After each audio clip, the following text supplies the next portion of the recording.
여러분, 질문이 참 중요합니다. 좋은 대답을 유도하는 질문이 중요하다는 것입니다.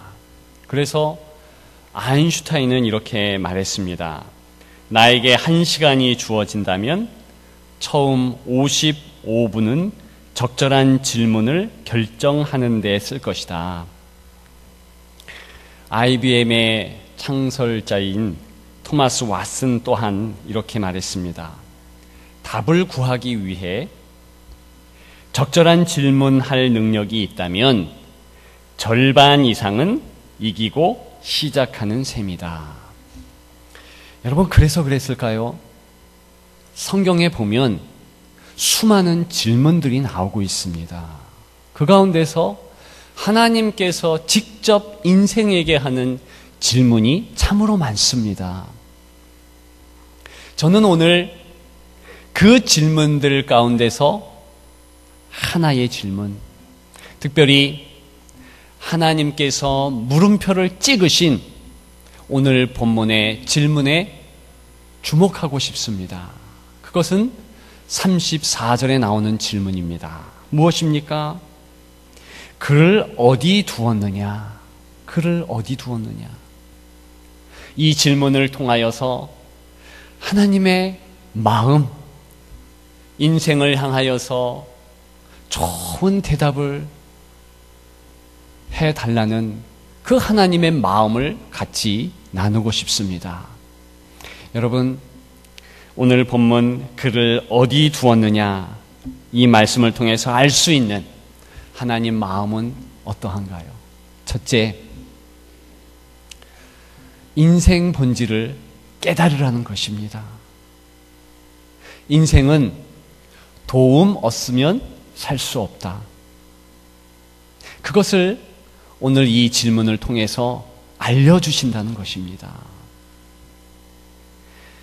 여러분, 오늘 본문은 누가 누구에게 말씀하신 것입니까? 제가 금방 말씀드렸듯이 예수님께서 특별히 나사로라는 사람의 가족들에게 이야기했고 그에게 조문 온 유다 사람들에게 이야기했습니다. 물론 여러분들에게도 질문하는 것이지요.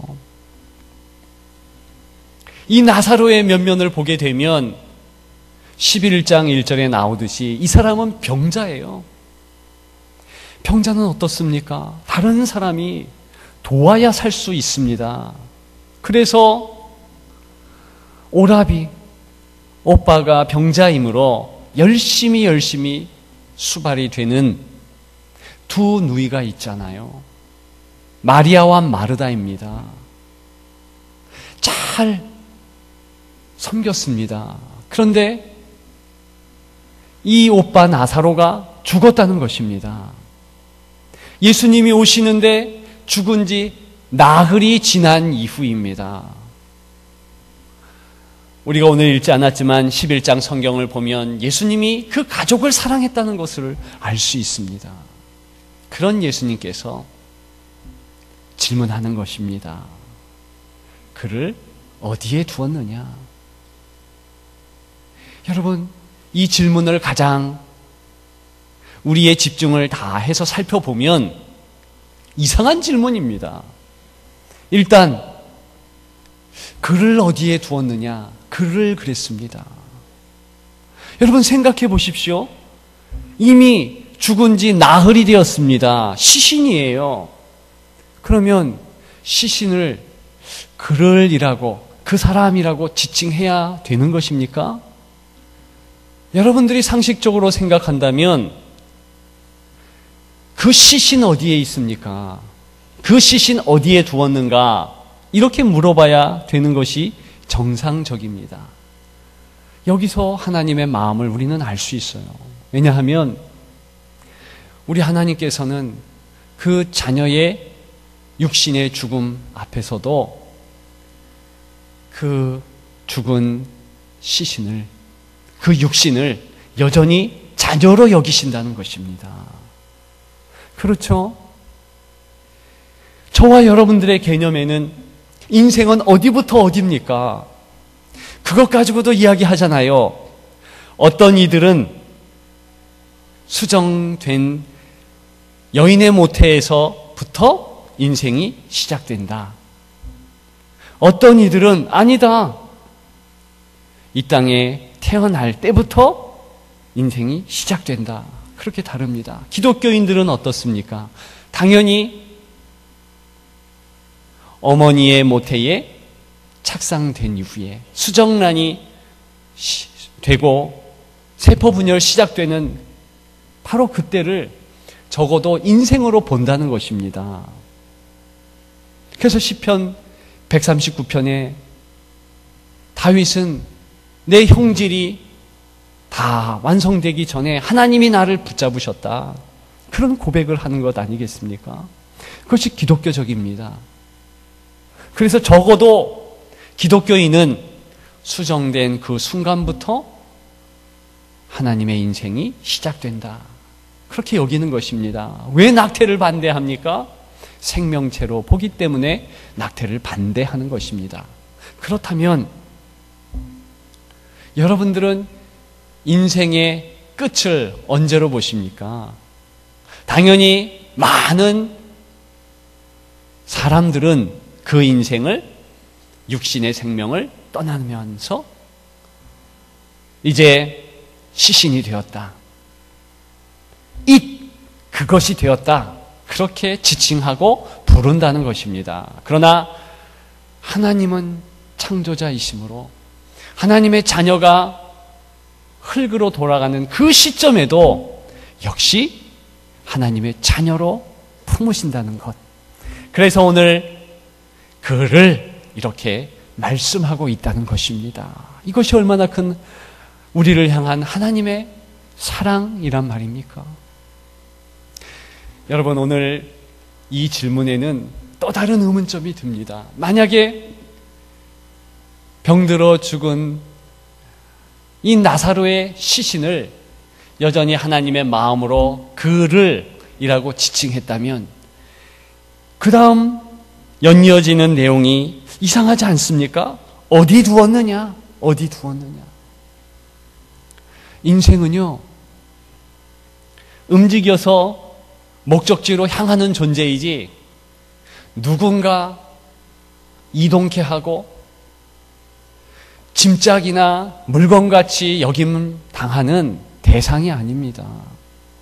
사람은 스스로 움직일 수 있는데 왜 이렇게 말씀하고 계시는가? 여러분, 그것은 다름이 아니라 인생 자체가 다른 사람의 도움이 있지 아니하면 존재할 수 없는 존재라는 것을 오늘 질문을 통해서 깨닫는 내용이라는 것입니다. 과연 하나님의 도움이 있지 아니하는 인생 존재할 수 있을까요? 여러분들을 피조물이라고 합니다. 그 피조물이라는 자체가 창조자를 전제한 단어입니다. 창조자가 있지 아니한 피조물이 있을 수 없고 좋은 대답을 전제하지 않는 질문은 있을 수 없는 것입니다. 여러분, 그래서 오늘 이 질문을 통해서 인생의 정확한 하나님의 진단은 무엇이라는 것입니까? 너 의존자야. 도움이 있지 아니하면 존재할 수 없는 바로 그런 존재라는 것 말씀하고 있는 것입니다. 여러분, 그런데 사람들은 그러한 인생의 모습을 부정코자 합니다. 그래서 우리는 우리 스스로 하고 있는 일에 대해서 올인합니다. 또 과거에 이룬 업적에 대해서도 마음을 흡족하게 생각하고 역시 그 일에 대해서 스스로가 만족한다는 것입니다. 하나님께서 저와 여러분들에게 무슨 말씀을 하시는가? 그리고 하나님 앞에서 어떤 자녀가 제일 이쁜 자녀인가? 그것은 가만히 잠자는 것 같은 자녀입니다. 아무것도 할 수 없고 하나님의 도우심만 간구할 수밖에 없는 어린 아이와 같은 자녀. 그래서 말씀드렸죠. 무능자, 연약한 자. 그래서 하나님의 도움이 없으면 한 날이라도 살 수 없고 한 시간이라도 살 수 없는 상한 심령. 그런 상한 심령을 하나님은 가장 이쁘게 보는 거예요. 내가 무엇을 도와줄까? 너를 어떻게 할까? 그렇게 다가오시는 분이 하나님이시요. 오늘 본문을 통해서 여러분 하필 왜 병든 나사로입니까? 가장 의존해야만 되는 존재. 왜 하필 죽은 시신입니까? 그것이 인생의 모습이라는 것입니다. 아무리 건강하고 아무리 혈기방장해도 하나님 앞에서는 하나님의 도움이 있지 아니하면 쓰러지고 무너지고 죽을 수밖에 없는 그런 존재라는 것입니다. 여러분, 그 하나님이 우리 하나님이셔요. 그 하나님이기 때문에 우리가 예배 자리에 나온 것 아니겠습니까? 나는 하나님의 도움이 있지 아니하면 하루도 아니 한순간도 살 수 없는 그런 존재입니다. 그 고백, 그것이 하나님 앞에서는 가장 귀한 고백으로 여기는 것이요, 원래 인생의 참모습이 거기에 있다는 것입니다. 그렇다면 그 깨달음이 있다면 두 번째, 오늘 본문 그를 어디 두었느냐라는 질문을 통해서 우리 마음에 새겨야만 할 하나님의 교훈, 좋은 그 질문에 대한 대답이 무엇입니까? 그것은 생명에 관계한 것입니다. 생명 주시겠다는 이 예수님의 중차대한 그 마음. 그러면 주십시오. 대답해야 될 것 아니겠습니까? 오늘 그를 어디 두었느냐? 그 이야기는 내가 가서 살려주겠다. 네, 예수님은 그러실 수 있죠. 왜 그렇습니까? 예수님에게는 사랑의 마음이 있어요. 3번이나 연속해서 그 마음을 표현하십니다. 불쌍히 여기시는, 인생을 불쌍히 여기시는 예수님의 사랑의 마음. 33절 하반절에 심령에 비통하게 여기시고 불쌍히 여기사. 누구를 불쌍히 여겨요? 죽은 존재, 도움이 필요한 존재, 생명이 반드시 필요한 존재. 35절에도 눈물을 흘리시더라. 예수님의 사랑의 마음이시잖아요. 38절에도 비통히 여기시며, 반복적으로 예수님의 사랑의 마음이 나타나고 있습니다. 그런데 이런 마음은 인생도 갖는 마음이죠. 자녀들에 대하여서 여러분 불쌍히 여기는 마음이 없습니까? 힘들고 어려울 때 자녀의 문제가 너무 크지 않습니까? 불쌍히 여기는 마음은 바로 그것이 하나님의 마음, 동일한 것입니다. 그런데 문제는 그 다음에 있습니다. 부모는 불쌍히 여겨도 어떻게 해줄 능력이 안 되네요. 재력이 안 돼요, 때로는. 때로는 체력이 안 됩니다. 다 쫓아다니면서 치맛바락을 날리면서 그 예전에 청소년 시기에 중고등학교 때에 했던 그 모습이 이제 40, 50 연세가 드심에 따라 체력이 안 되는 것입니다. 그것이 부모인 거예요. 마음은 있지만 능력이 안 되는 것이죠. 그런데 오늘 예수님은 어떤 예수님이십니까? 능력이 되셔요. 왜 능력이 되시느냐? 이미 예수님은 우리가 읽지 않았지만 11장 25절에 보니 나는 부활이요, 나는 생명이니 그랬습니다. 부활이요 생명이니 그랬어요. 여러분, 그래서 예수님이 살려주기 위해서 간 것입니다. 어떻게 됩니까? 43절에 나사로야 나오라 부르셨어요. 정말로 얼굴에 수건을 감싸고 수족을 배로 동인 채로 나왔다. 44절에 기록하고 있습니다. 기록되고 있습니다. 그런데 이때 우리가 착각하지 말아야 될 것이 있습니다. 혼돈하면 안 될 내용이 있다는 것입니다. 그것은 무엇입니까? 여러분 보세요. 성경에서 부활 그러면 영생불사를 의미합니다. 반드시 다시 죽으면 안 돼요. 부활. 나는 부활이요 생명이다. 예수님이 부활하셨다. 그러면 다시 죽으면 안 됩니다. 그것이 부활체라는 것이에요. 성경이 오늘 말하는 부활은 그것입니다. 그렇다면 여러분, 나사로가 지금 예수님이 나사로야 나오너라 말씀하셨을 때 살아났습니다. 그것은 부활일까요? 아닐까요? 부활 아니에요. 왜? 얼마 후에 다시 죽습니다. 다시 죽어요. 잠깐 소생했다가 회생했다가 다시 흙으로 돌아가는 것입니다. 지금은 나사로 있지 않습니다. 그의 무덤은 있죠. 여러분, 무엇을 가르쳐 주려고 하는 오늘 본문의 배경입니까? 그것은 나사로가 살아난 것, 그 모습과 동일하게 곧 예수님이 요한복음 말미에 십자가에 달려 돌아가시고 그리고 부활하신다. 그것을 정확하게 가르쳐주는 화살표에 불과한 거예요. 전주곡에 불과한 것입니다. 예수님만 부활이셔요. 예수님만 생명이신 것입니다. 그래서 오늘 본문에 더 주장하는 내용은 무엇인가? 이적이 아니에요. 죽었다가 육신의 죽음을 맞이했고 다시 일어나는 그런 이적, 기적, 거기에 있는 것이 아닙니다.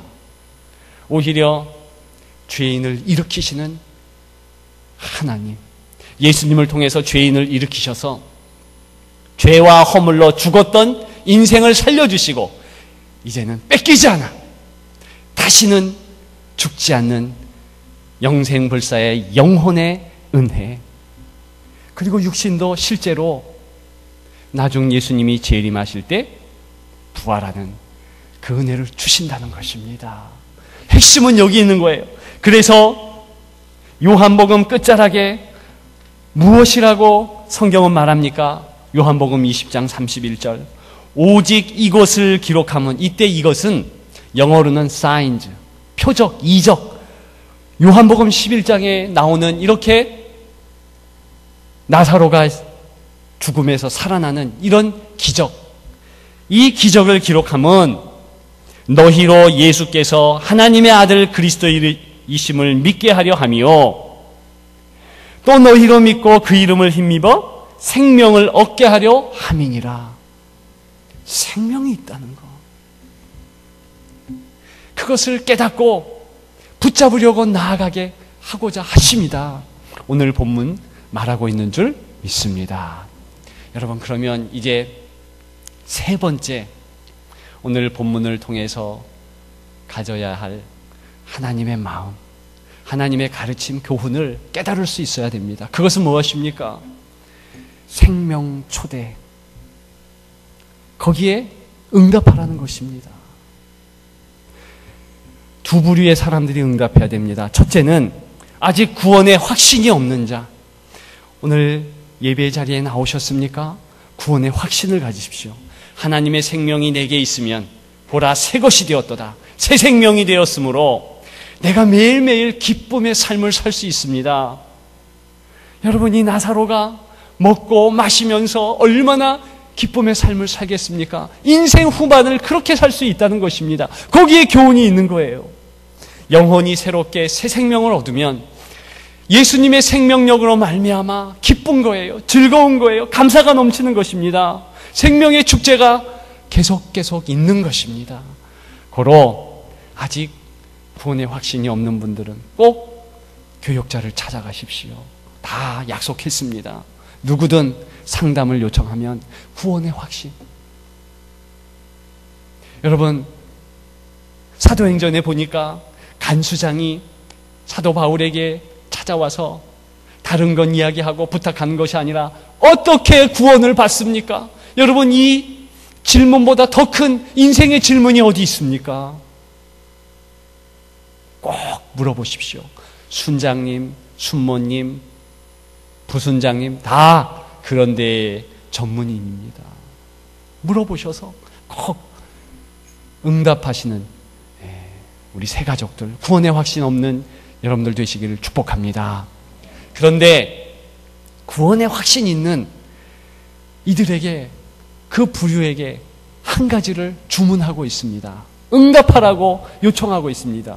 무슨 요청입니까? 오늘 본문에 보니까 예수님께서 그를 어디 두었느냐, 이 이야기는 몰라서가 아니잖아요. 몰라서 물었습니까? 아니죠. 예수님은 다 아시는데, 너희들과 같이 가자, 너희들이 앞장서라, 이 내용 아니겠어요? 그래서 죽은 나사로의 누누이 마리아와 마르다는 쏜살같이 앞장서서 갑니다. 조문을 왔던 유대인들도 다 갑니다. 길을 같이 걷게 됩니다. 그리고 돌무덤 앞에 섰을 때에 그 돌문을 누가 치우겠습니까? 예수님이 치운 게 아니에요. 예수님은 명하셨죠. 치워라. 그 치웠어요. 다 달라붙어서 치웠습니다. 여러분, 그리고 예수님이요, 나사로야 나오너라 큰 소리로 말씀하시죠.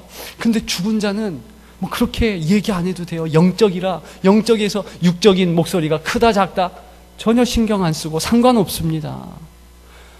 예수님께서 생각만 해도 돼요. 그런데 왜 이렇게 크게 했는가? 그것은 같이 동행한 제자들과 나사로의 두 누이 마리아와 마르다와 유대인들을 위함입니다. 같이 생명의 잔치에 참여하는 그들을 위해서 그렇게 하는 것입니다.